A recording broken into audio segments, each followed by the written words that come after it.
صاحب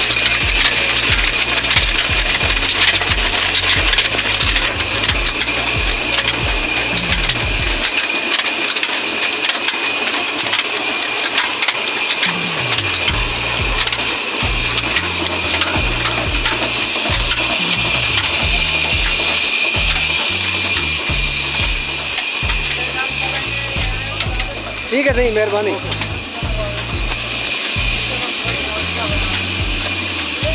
کٹا موڑ اگر